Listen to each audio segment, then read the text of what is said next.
Get daily encouragement sent straight to your inbox with the Jesus Calling Daily email. This free email highlights select excerpts from Jesus Calling and other titles from Sarah Young, along with a special passage of Scripture to help jumpstart your day. Sign up for free at jesuscalling.com/daily email. Stay the course, stay connected with the Lord, and stay humble as you discover more about yourself. Give yourself permission to grow. Give yourself permission to change, but do not put yourself in the box whenever it comes to the Enneagram. Focus on the good. Focus on the beautiful things that God equipped you with in this life to impact and influence other people towards the Lord. Welcome to the Jesus Calling podcast. If there's one thing we all desire as human beings, it is to be known, truly, deeply known and loved just as we are. Psalm 139 says, "You have searched me, Lord, and you know me. You're familiar with all my ways," reminding us that we can experience the joy of being known to our core when we look to the Lord. Ainsley Britain is an Enneagram coach who delves into how we were individually and uniquely made by God, and how we can apply the knowledge of how we were created to our relationships with others, especially while navigating the challenges of high school. Gilkeson is a member of the beloved band Rend Collective, which was initially designed as a welcoming place for people who didn't always feel like they belonged in the church. Through recognizing our individual roles in life, Allie shares how a raw, honest relationship with God can help us find our way home. Let's begin with Ainsley's story. My name is Ainsley Britain, and I am an author, speaker, Enneagram coach, but most importantly, a mom and a wife. I love what I do, and I love pointing people, specifically young adults, to the Lord and helping them understand their identity in Christ. I grew up in Lafayette, Louisiana. South Louisiana is 100% totally a culture and crew of its own. There's always an excuse to throw a party or have all your friends and family come over, whether it's a crawfish boil or all the weddings and showers, or you don't need a reason at all. You just call up everybody and everybody comes over. So I grew up with a lot of people around, a lot of different personalities. And as a teenager, oh gosh, I think that I was always probably the loudest person in the room. I was definitely not shy, but I always had this draw to the Lord. What first sparked my interest in becoming an Enneagram coach was actually a relationship that I was in, a toxic / kind of abusive relationship in college. And we ended up breaking up. And then I just was trying to figure out what happened, what went wrong, what was his problem, what was my problem, what were these things, right? What were these answers that I was looking for? And my friend had just gone through a breakup as well. She was like, "Hey, I want you to just check out this book." And she handed me an Enneagram book. I was immediately enamored by it. I was so interested in it. And it honestly gave me the closure that I needed because it explained to me how God made me and why he made me in certain ways. So I was looking for answers about myself to the Lord versus to that person. And it was so healing for me to be like, okay, Lord, this is between me and you. The healing doesn't come from the closure from the other person. The healing comes from you. I get a job in Houston as a high school minister. And during my time there, I'm learning about these kids. I'm learning about my coworkers. And then I'm just simultaneously, learning more about the Enneagram because I never stopped being interested in it. And I was like, you know what? I want to become a coach. I think I could totally use this in our workplace, within the lives of these kids, within the lives of the parents, and building harmony and building understanding and empathy across all of these relationships. One of the things I love about the Enneagram, specifically to how it relates to teens, is that not only do you understand your strengths and weaknesses, but you understand the motivations behind your actions. So whenever you do something or whenever someone offends you or hurts your feelings, you can really understand why that happened, why you had this emotional reaction. And I think it does allow you to grow in empathy and understanding with one another. I am a type 2 wing 3, but man, if I just had some tools of self-awareness whenever I was a teenager, I just think I could have been closer to the Lord, closer to my family, closer to my friends in a more healthy way. I think I would have been able to communicate better. I think I would have understood my motivations and my emotions and all of those things a little bit earlier. Whenever it comes to uncovering our best self, I think it allows us to give ourselves grace in areas that we previously didn't understand. The thing is that as a type 2, I will do anything for anyone. And if I don't check the motive behind that action, it can be unhealthy. You're thinking, oh, I'm doing all of these nice things. You just automatically think, well, that's always good. But if your motive is for selfish reasons or pride or something like that, then it's not out of the right heart. And then that can build up resentment. And then you can start kind of pushing that person away that you were just taking the shirt off of your back for. And not only does that hurt your heart, but it confuses theirs because they're like, why are you suddenly mad at me? When other people see your type and understand your type, they can say, hey, I need to make sure that my friend that's a 2 is not stretched too thin, because they can't say no. Knowing if I have a friend that's a 9, man, I'm just going to make sure that if there's any conflict, that I approach it in a certain way, versus if I have a friend that's an 8 who is not going to be bothered by it. But my 9 friend is going to be very bothered by conflict. It's going to weigh heavy on them. They're going to try to avoid it. So knowing my friend's a type 9, I can be very gentle with my approach and say, hey, this relationship is not at risk here. I just want to talk through this thing in our lives. Whenever you're dealing with peer pressure, there's always a root desire. Like, I want to go along with this because I don't want to have conflict, or I want to go along with this because I want to be accepted for who I am, or I want to go along with this because XYZ. And there's different types that might believe different things. You also might have the opposite. I don't want to go along with this just because they want me to go along with this. And that might cause some ripples in and of itself, right? But if we can have the knowledge and understanding that all of the root things and the root fears, the root motivations, the root trauma, all of these wounding childhood messages can be healed with the Lord. And I believe that the Enneagram is just that helpful tool to kind of uncover that. But the real healing is with your relationship with the Lord. It's with your communication with God. It's with letting God into your life, into your heart, and saying, hey, Lord, I see that I'm weak in these areas. Can you teach me what to do to heal and grow closer to you? Can you refine me? Can you bring that purifying fire and show me how I can be the best version of myself, how I can discover more about myself, even if that means the hard parts, and grow closer to you, because that is where the healing happens. A lot of teenagers would just automatically not like someone upon meeting them. And then you're kind of done. Right? You don't even give a relationship a chance to become a friendship. And I think the Enneagram kind of brings it to a level of even playing ground, if that makes sense. Like, we're all flawed. And if we can just understand each other, one another's types, we can speak life into one another. So instead of pointing out things that we don't like in each other, I wonder if we could look at those situations through a different lens and give each other grace and give each other room to grow and give each other the words that we need to hear to become the best version of ourselves. So, for example, if I have an Enneagram 3 friend, well, they are the achiever. They are going to be making the grades, doing the sports, and being top of the class.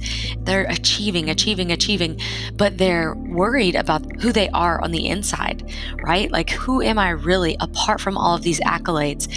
I would like to think that I would go to my Enneagram 3 friend and really encourage their character, so they know that while these accomplishments are amazing and honorable and they're doing great, what I really love and care about is who they are as a person, what is in their heart, and that I love them as a friend and want to encourage them in who they are versus what they can accomplish. And I think that is what will set them up for success, not only in their relationships, not only in their inner dialogue, but in their self-awareness, spiritual growth, and understanding of why God made them the way that He did.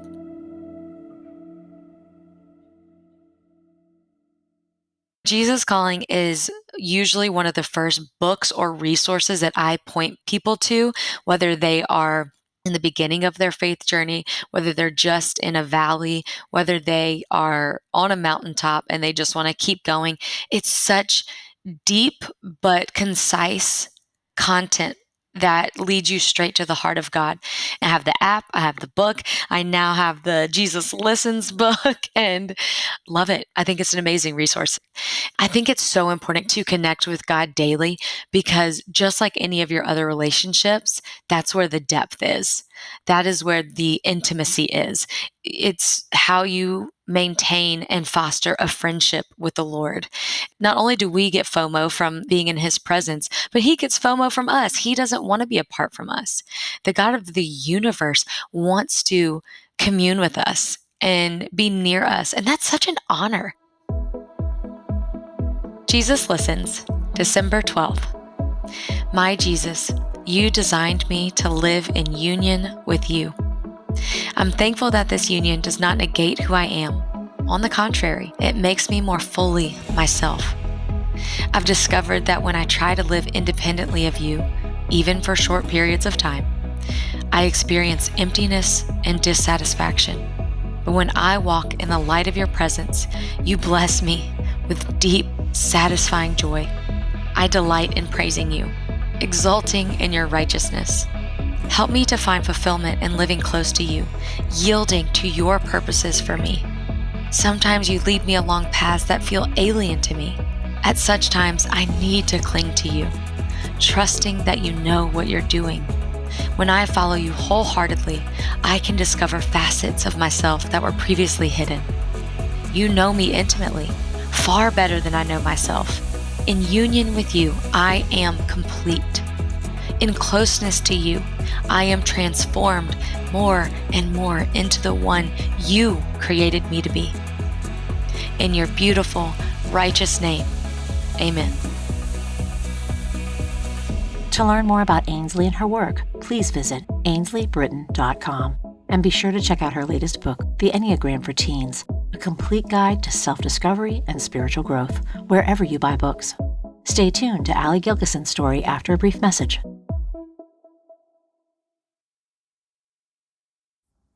Hey, I'm Reba McEntire. You know, when people look at me, I guess the first thing that pops in their minds is singer or TV star.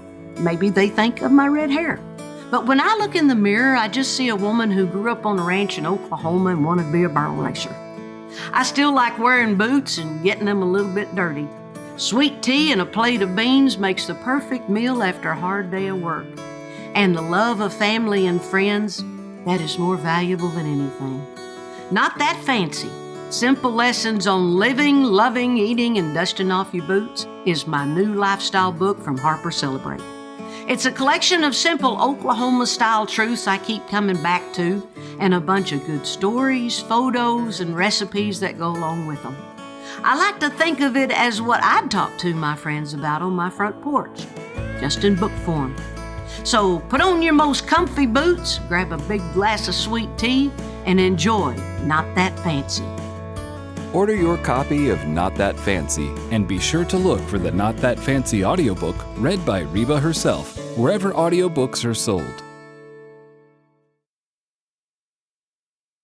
Our next guest is performer Allie Gilkeson from the band Rend Collective, who have been touring all over the world playing music, sharing stories, and worshiping the Lord, while carving out a space for people who don't feel like they belong or have a place in the church.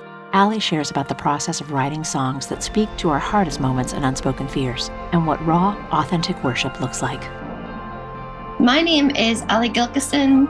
I hail from Northern Ireland, and for the past 14 years I've been part of a band called Rend Collective, and we've been touring America and touring the world. Growing up in Northern Ireland when I did, it was still a time of a lot of conflict. Going into the city, like your cars were searched for bombs, or, you would see guards walking around with guns and things. It was just part of your normal life. You didn't think anything of it. It was just always a big part of our culture to try and be like, you know what, everything may be going wrong, but we're going to really push for the joy and just find a moment to smile. Life was very simple. We played outside a lot. I was always really involved in church a lot. My parents brought me to church, maybe like 6 times a week. And we were always really involved. And I just loved it. There was such a wonderful environment, and the people are just so beautiful and fun, and lots of great chats and great stories and great music and great songs. Rend did start as a church movement. It was really for people in their 20s and 30s who we kind of felt that in the church there was a lot of things for teenagers. There was youth group, and then there was a lot of things for people with families and young kids. But that's sort of that age where you're trying to like figure out who you are. You've maybe just started a career. Maybe you've just moved to a new city. Like, what was there for you? So we started Rend Collective as a space for that. We didn't even have chairs in the hall. People sat on the floor. We brought lamps in and we sang along to different music. There was kind of a lot of like flashiness in church. Like if you have a huge praise band, if you have lights, if you have a countdown at the start of a service, wow, And so we wanted just to take that all away and be like, all we care about is connection with God and connection with each other in a real authentic way. And that's what we pushed for. And eventually, as we were seeing just such amazing impact with this church movement, we decided we should maybe start writing our own songs for this community. And that's really where Rend Collective was about, writing songs for that community, giving voice and words to what we were seeing and what we were experiencing. We were also really focused on like, okay, let's write songs for when you're struggling in your faith. Let's write songs when you don't feel like you're getting an answer to your prayer. Let's write songs when you're in the middle of lament. We wanted to create music that was like, when you feel like you've got nothing left, when you feel like I just do not have the words, that this song could be of service to you, that this song could be your prayer, this song could be your cry for help, this song could be your connection point to God that will give you that sense of peace, that sense of hope, that sense of belonging. We would start touring again around Ireland and the UK, doing different worship conferences or different shows, and then that expanded to Europe, and we would go all over Europe. And then I remember us praying about, what if we went to America? What would that be like? And we were like, it's so scary, it's so big. How would we ever get there? And just as we sort of began praying about that, literally 2 weeks later, Chris Tomlin emailed and was like, hey, I'm going on a national American tour with Louis Giglio. Would you like to come and be in the support band? And that's really kind of where things started really taking off. Rend Collective has always been, and we've said from the very start, was always more of a family than a band, and always more of a ministry than a performance. Authentic worship isn't really even about the sound of a song, it's about the state of your heart, And so, because you could be singing the most beautifully written, crafted song in the world, but if your heart is not in the right place, it's not authentic worship. Authentic worship has to come from within. And sometimes you can have the most authentic worship experience while singing the same simple line over and over again. My Lighthouse, when we kind of released it, it was one of those things we had no idea. We first played it at a conference in the UK called Soul Survivor. And we just saw these kids just go on fire for this song. We were like, oh my goodness, like they're really connecting with it. They're really loving it. And then just from there, we would see all these videos coming in, and it would be like, oh, my kid loves this. And then you get emails of like, hey, we're in a hospital, our friend's really struggling, people in cancer wards. And then even we would get videos or emails from prisons of like, these prisoners are connecting with this song. And we were like, this is such a huge spectrum of people who are loving this song, feel that they're connecting with it, and it's really speaking. I'm just so grateful. My lighthouse, shining in the darkness, I will follow you, oh, my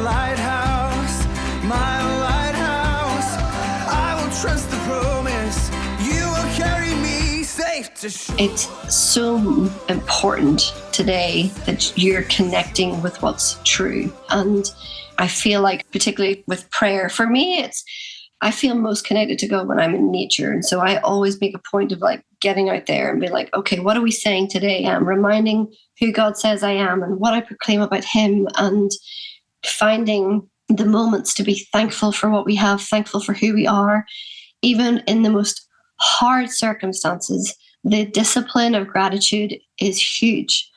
But if you come and you know who you are and you believe what God has said about you, then that creates a whole different mindset to try and go out there and change the world. Jesus Listens, November 28th. Dear Jesus, you've been showing me that thankfulness takes the sting out of adversity. Moreover, the Bible instructs me to give thanks for everything. I see an element of mystery in this transaction.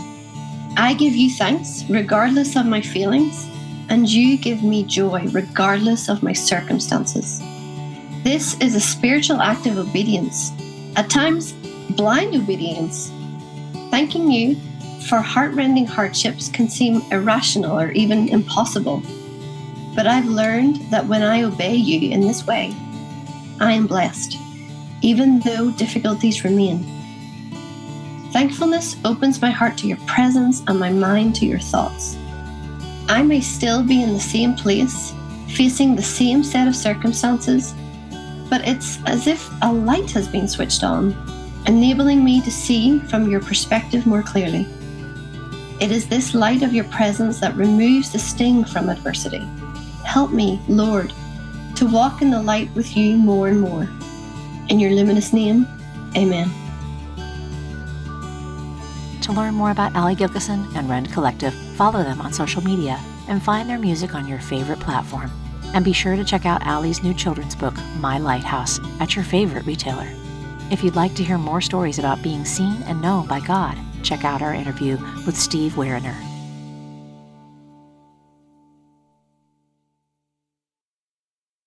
Next time on the Jesus Calling podcast, we'll hear from Dove Award-nominated artist and worship leader Sarah Kroger. Sarah shares how worship became her language with God, allowing her to open her heart and reach people from a variety of cultures all over the world. I felt like God was lovingly tapping me on the shoulder and just saying, Sarah, I gave you this gift not just for yourself. I gave you this for my kingdom. I gave you this gift for my glory. And by you hiding it, it's not doing anyone any favors. So will you step out in faith? Will you say yes to me?